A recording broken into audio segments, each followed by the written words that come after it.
सबसे बड़ा भ्रष्टाचारी पार्टी पूरे एशिया में है, तो अकेले मैं नहीं कह रहा हूं, फोर्ब्स जैसी मैगजीन कह रही है, बीबीसी लंदन जैसी न्यूज एजेंसी कह रही है कि पूरे एशिया में सबसे ज्यादा भ्रष्ट पार्टी है तो भारतीय जनता पार्टी है।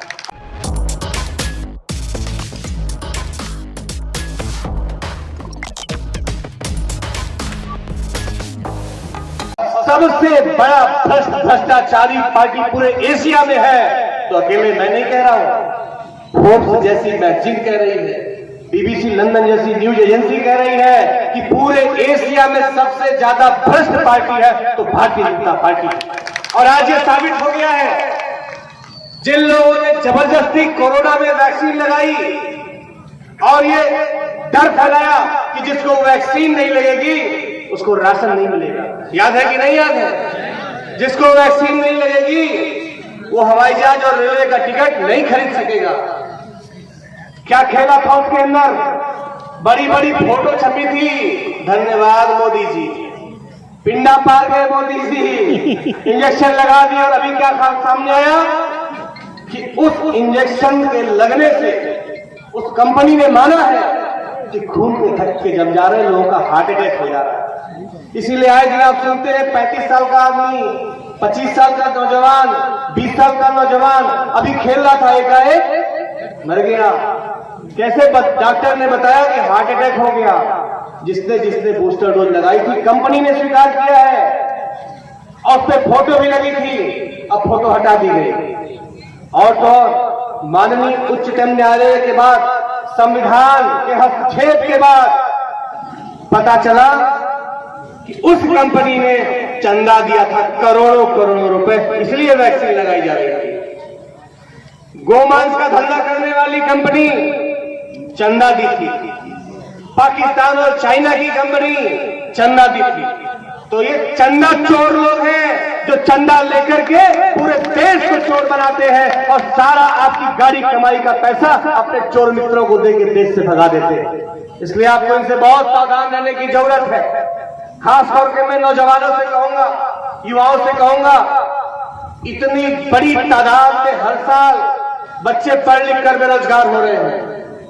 रोजगार के नाम में क्या कहा कि हर लोग 2 करोड़ नौकरी देंगे, और 14 के बाद आए तो हमारे दिव्य पुरुष प्रधानमंत्री जी ने क्या कहा कि पकौड़ा तलने, अमित शाह जी ने कहा पकौड़ा तलने रोजगार है। तो क्या 2014 के पहले ये पकौड़ा नहीं खाते थे लोग?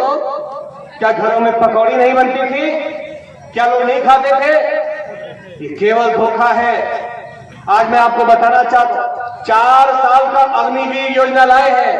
18 साल का किसान का बेटा नौजवान होगा और देश की सरहद पर आके लड़ने जाएगा, और 4 साल बाद जब 22 साल का होगा, जब उसके घर वाले उसका हाथ पीला करने की तैयारी कर रहे होंगे, तो वो नौजवान बेरोजगार हो जाएगा।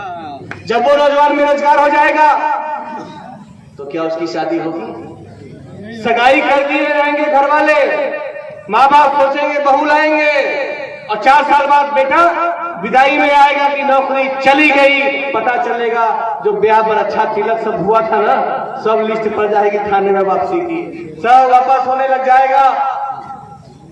कैसे करेगा शादी? लोग अपने लड़कियों की शादी कैसे करेंगे जब नौकरी नहीं रहेगी? जब नौकरी नहीं रहेगी और अगर खुदा न खास्ता वो लड़का शहीद हो गया देश के लिए, तो उसे शहीद का दर्जा भी नहीं मिलेगा। ये कैसा दोगला राजनीति है? 1 और 4 साल के बाद आप भगा दे रहे हो, और 74 साल के बाद कह रहे हो एक मौका और दे दो। 74 साल वाला आदमी एक मौका और मांग रहा है, 5-5 साल 2 मौका ले लिया, फिर से मांग रहा 5 साल का। और हमारे आपके बीच का लड़का, किसान का लड़का, मजदूर का लड़का, गरीब का लड़का 4 साल की नौकरी के लिए भी लाइन में खड़ा होकर लाठी खा रहा है। इसलिए आपसे कहना चाहते हैं, ये पेपर लीक वाले हैं। जब घर वाले पढ़ा लिखा करके थोड़ा बहुत पैसा देके फॉर्म भरवाते हैं, परीक्षा देने के लिए इलाहाबाद भेजते हैं, कोचिंग कराते हैं, बच्चा परीक्षा देता है और घर में फोन करके कहता है भाई अब रोए की जरूरत नहीं, भाई इधर हम निकाल ले, इधर हम ये कंपटीशन निकाल ले, बाबू अब खेत रेहन पे मत रखिए, ये आखिरी बार एकदम परीक्षा पास करके नौकरी पा जा तो छोटकी के बियाह भी हो जाई और तुम्हार कर्जा भी कटा जाए। पता चलता है माँ ने जेवर गिरवी रख के पायल बिछिया नथिया यही तो बचा है। बड़े बड़े जेवर तो खत्म बिक गए कोरोना में। ये नथ वकील ये पायल रख करके 500 दे दिया, 1000 दे दिया। वो लड़का जब परीक्षा दे के लौटता है तो उसके घर लौटने से पहले खबर छपती है कि पेपर लीक हो गया।